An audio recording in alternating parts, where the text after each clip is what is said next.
And we are live. All right, let me switch to live chat so I see what's going on when it's going on. All right, well, ladies and gentlemen, boys and girls, welcome back to another Saturday morning Premier Train. Hope you guys are doing well. Hope you guys are having fun. Right off the bat, we have got to welcome Wasatch Wizard to the train. Welcome aboard, buddy. Good to have you on the train. Hope you enjoy it. Hope to see you again. All right. Well, you know how I like to do things up in here. I always like to do a little bit of roll call, so we'll wait for everybody to drop up in here. We got Zonia. What's up? Gunnar Gutherson up in the house. We got Gilbert Cardozo, the man with the hair. Good to have you guys up in here. Hope you are doing well. Am I coming in all right? Because I am working off the external microphone. Miss Southern Belle, good afternoon. We got Mike Wolf. What's up, Mike Wolf? Good to have you up in here. Great Scott. Great Scott, how are you doing? Pistol Packing Pilot. You know I love saying that. All right, looks like you guys are dropping up in here. Good to have you guys aboard. There he is, a Wild West Stacker. We got Silver Frog Man up in the house. Good to have you guys aboard. Hope you guys are doing well. All right, I guess we are ready to get started. But guys, first off, tragic week out here where I live, Golden Valley, Arizona. And I just got to bring attention to this. Maybe somebody out there knows something. But if you guys follow me, you guys know that out here in my town, there was a gold prospecting store called the Gold Lady. Last Tuesday, the Gold Lady and her husband were brutally gunned down on their property. I'm honestly at a loss for words. She was the nicest lady, and this kind of stuff it really gets to me. I honestly don't know what to say. But the reason I'm bringing this up is because maybe somebody out there knows something. Somebody maybe will come across this, and maybe we could find some justice for these two wonderful people. Very well known in the prospecting community, and it has sent ripples amongst everybody. It's tragic. It's sad. Here's a picture of the piece of shit that did it. We don't know much. They did have surveillance cameras on their property, and they caught this photo of him right here. We can't really, get much off of that. He's wearing a mask, but he is wearing glasses. We'll go down here to a description. It's senseless. So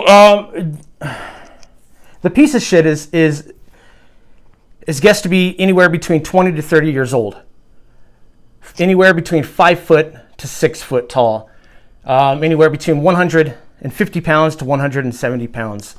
So if anybody knows anything about this or hears anything, please contact the Mojave County Sheriff's Department out here in Golden Valley, Arizona, and hopefully we could bring that POS to justice.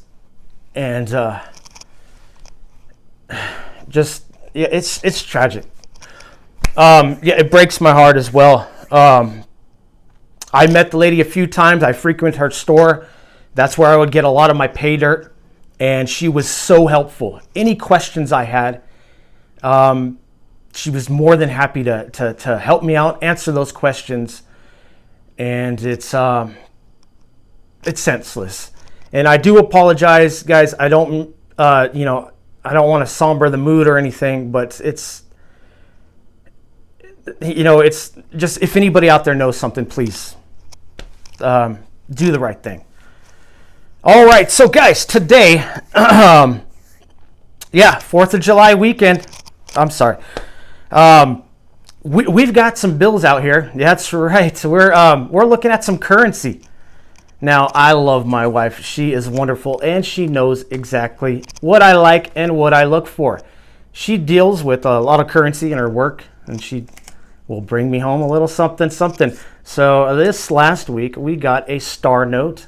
Not in the greatest shape. But if you guys aren't familiar with star notes, look on your notes here, and if it has a star right there at the end of the serial number, well, you've got a star note. Go ahead, look up the serial number, see how rare these are, and the condition is always a huge factor. And yeah, always nice to come across a star note. Like I said, this one's pretty beat up. Probably is not worth much, but I do need to take a look at the serial number and figure that out. Next up, a treat right here. That's right, we've got a silver certificate. Now, my wife told me that at their work there, they thought this was a counterfeit bill. They thought it was fake. Obviously, they don't know what they're looking at, but my wife does, and I taught her well. She knew exactly what this was, and she brought it right home to me. I love silver certificates. This one here being a 1957. Yes, yes, yes. And these things are cool, man. I love them. Yeah, gotta love it. A time when our paper currency was backed by a tangible asset. And look at this. I know a couple of you guys out there are just as old as me, maybe even older.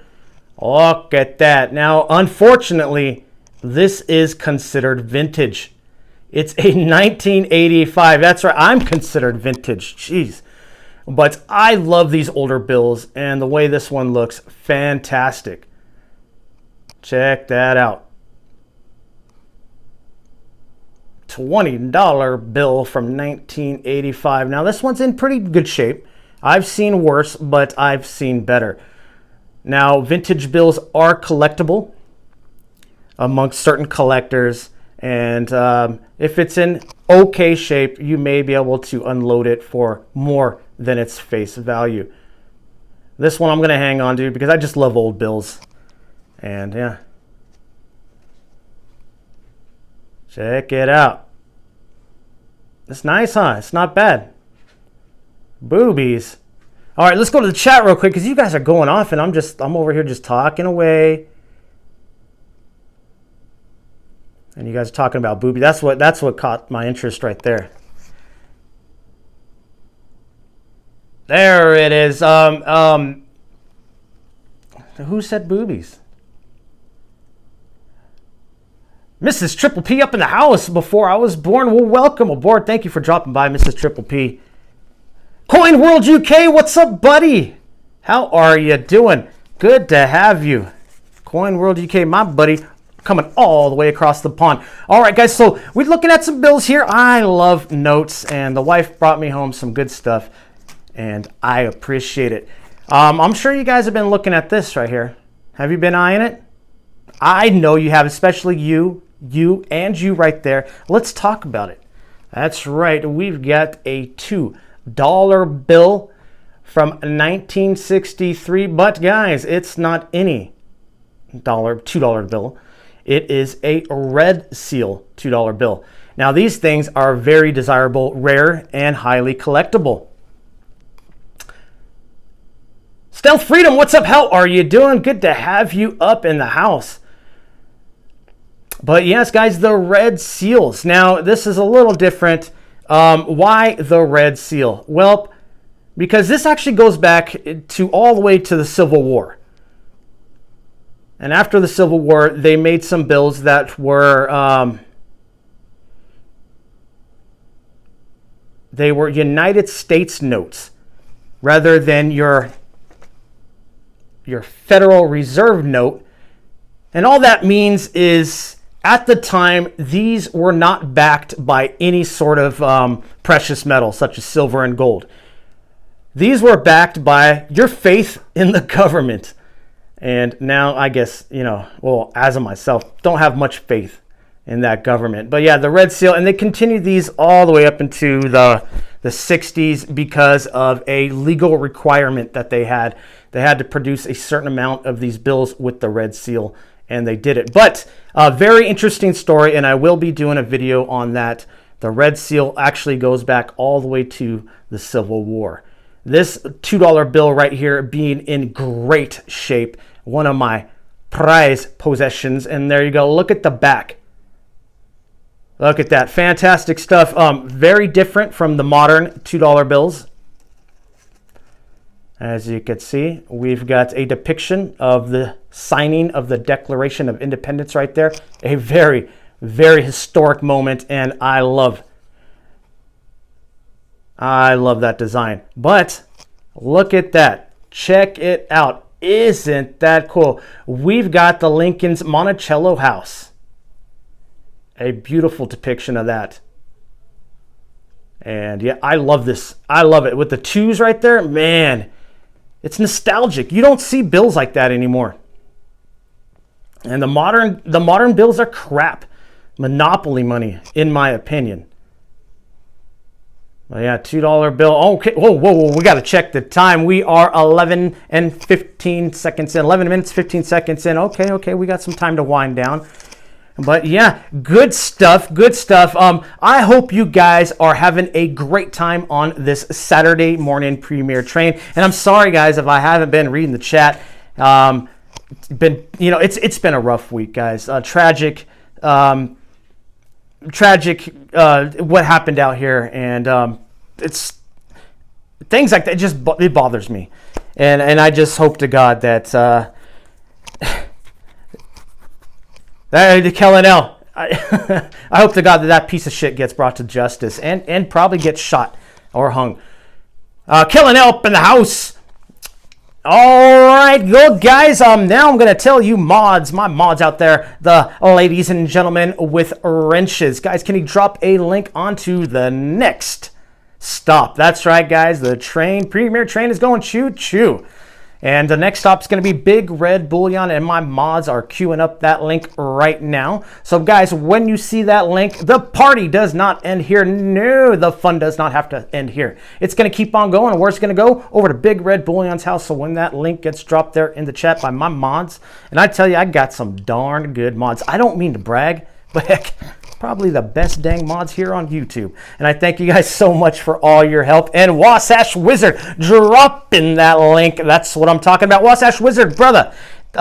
Welcome aboard the Premier Train. It was good to have you up here. Patriots Mom up in the building. All right, guys, that link has been dropped. Let's continue this party on over to Big Red Bullion's house. I will see you guys on there, and I would like to thank you all so much for dropping by and watching and hanging out with just not me, but everybody here on the Saturday morning Premier Train. Much love and respect to each and every one of you, and I'll be seeing you guys here on the streets of YouTube. Let's continue this train, and until next time, take care.